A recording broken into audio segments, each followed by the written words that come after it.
बड़ी खबर, बीजेपी और केजरीवाल दोनों मिलकर कोरोना को सांप्रदायिक बनाना चाहते थे।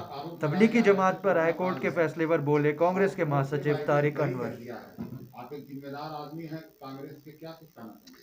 देखिए, हम लोग तो पहले दिन से ये बात कह रहे थे कि इस कोरोना को भारतीय जनता पार्टी और केजरीवाल जी उसको एक सांप्रदायिक रंग देने की उन्होंने शुरू से कोशिश की। कोरोना के जो फैलाव हुआ पूरी दुनिया में हुआ है, सिर्फ दिल्ली में हुआ ऐसी बात नहीं है, और उसके लिए पूरी तरह से जमायत के लोगों को जिम्मेदार ठहराना ये बिल्कुल एक तंग नज़री का जीता जागता सबूत है। और अफसोस की बात है कि केजरीवाल जी जो अपने आप को धर्मनिरपेक्ष सेकुलर कहते हैं, वो भी उसमें शामिल हो गए। भारतीय जनता पार्टी के सुर में सुर उन्होंने मिला दिया। लेकिन हकीकत हकीकत होती है, सच्चाई सच्चाई है, और इसलिए कोर्ट ने जो फैसला सुनाया है उससे ये साबित हो गया कि किस तरह से इस पूरे कोरोना के मामले को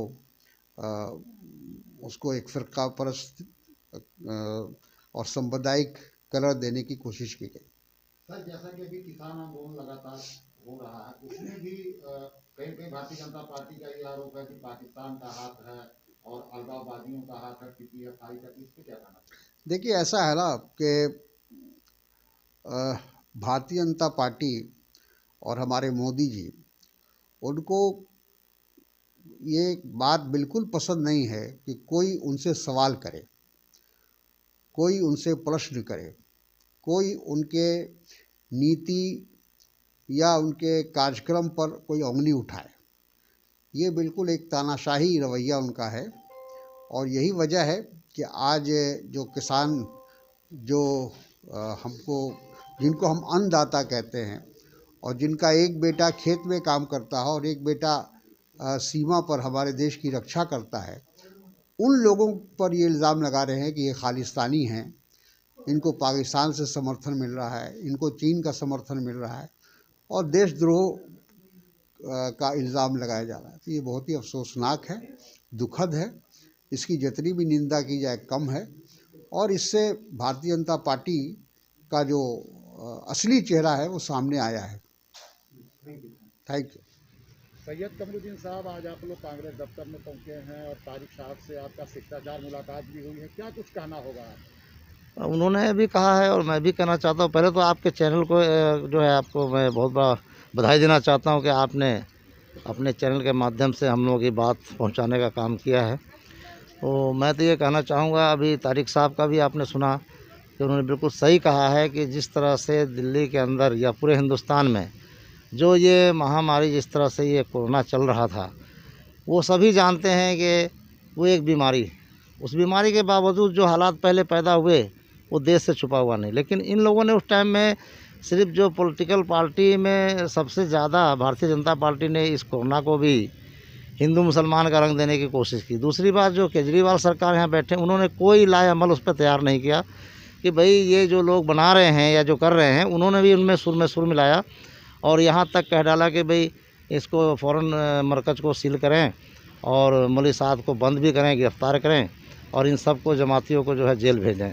ये पावर जो है मुख्यमंत्री जी ने अपने मुँह से कहा और एलजी से भी दरख्वास्त लगाई थी, और ये बंद भी हुए। लेकिन मुझे बड़ी खुशी हो रही है कि आज 2-4 दिन पहले कोर्ट ने जो है, यहाँ के सर्वोच्च न्यायालय ने उनको आज़ाद किया, उनको बरी किया बाइज्जत, और कहा कि ये कोरोना जो है इन पर साबित नहीं होता, और इन्होंने कोई कोरोना नहीं फैलाया, और ना इनमें से किसी के पास कोरोना था। अगर इक्का दुक्का कोई था तो उनमें तो हर बिरादरी शामिल थी, हर 36 बिरादरी जो देश में है, सभी को कहीं ना कहीं आहत हुआ है उससे, कोरोना से। तो इसमें जो इन लोगों ने नाम दिया था कि भाई ये मुसलमान सब्जी बेचने वाला, फल बेचने वाला या कोई कार्य करने वाला अगर मोहल्ले में आता था तो उसको घृणा के नज़र से देखते थे। यहाँ तक कि नाम पूछ करके लोगों का अस्पतालों में भी एडमिट करते थे। अगर नाम जान दिया कि मुसलमान है तो उसको अस्पताल से भगा देते, चाहे वो प्राइवेट हो चाहे वो गवर्नमेंट अस्पताल हो। यहाँ तक कि घरों में नहीं घुसने देते थे। अगर मुसलमान कोई काम करने आता है, गरीब आदमी, जैसे कोई फल बेचता था, सब्जी बेचता था, या कोई आलू प्याज बेचता था, सब्जी मंडी में आप जाते तो वहाँ भी ये हालत थी कि भाई ये जो मोहल्ले में जो आया है वो कहीं मुसलमान तो नहीं है। ये सब बातों को फैलाने में दिल्ली सरकार का सबसे ज़्यादा रोल रहा। और इनके एमएलए, इनके जो 5 एमएलए भी मुस्लिम जीत के आए हुए हैं, उन्होंने भी इस पर चुप्पी साधे रहे। उन्होंने भी समाज का या बिरादरी का कोई भी जितना ठिकरा जो उनको फोड़ना था बिरादरी फोड़ते रहे, और वो चुपचाप तमाशाई बने देखते रहे। ये भी एक बहुत बड़ा सवाल है।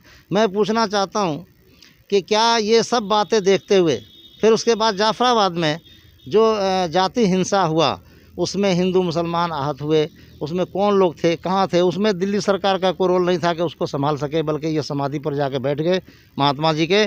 और ये 3 दिन तक लापरवाही रही। 3 दिन में जो हालात बने हैं, उसमें मुसलमानों के घर जलाए गए, हिंदुओं के भी घर जलाए गए। वो आज तक ठीक से उभर नहीं पाए। उनमें से भी कुछ लोग हैं जो बंद है, उनको भी जमीयत उलमा हिंद ने जो कुछ लोगों की फ़ाइट की थी, तो आज देखिए कि 36 लोग जो है उसमें 36-35 लोग जो बड़ी हुआ के आए हैं, वो नौजवान जो बेकसूर थे, जो जेल में अब से करीबन साल होने जा रहा है, वो बेमतलब में वहाँ फंसे रहे। तो ये तमाम चीज़ों के लिए क्या दिल्ली सरकार और केंद्र सरकार की जिम्मेदारी नहीं बनती? हम चाहते हैं कि मुख्यमंत्री जी पूरे समाज से माफ़ी मांगें, दिल्ली के जनता से माफ़ी मांगें कि हमसे उस टाइम में जो गलतियाँ हुई हैं कि हमने कोरोना को भी नहीं संभाल पाए, ना बीमारी को संभाल पाए, और ना ही उस दंगे में हमने 3 दिन जो लगातार इनकी जो कमियां रही हैं उससे वो दंगे हुए। उस पर क्या सवाल नहीं उठता कि आने वाले इलेक्शन में क्या फिर भी बिरादरी ये सब बातें भूल करके क्या केजरीवाल को वोट देगी? मेरा ये सवाल।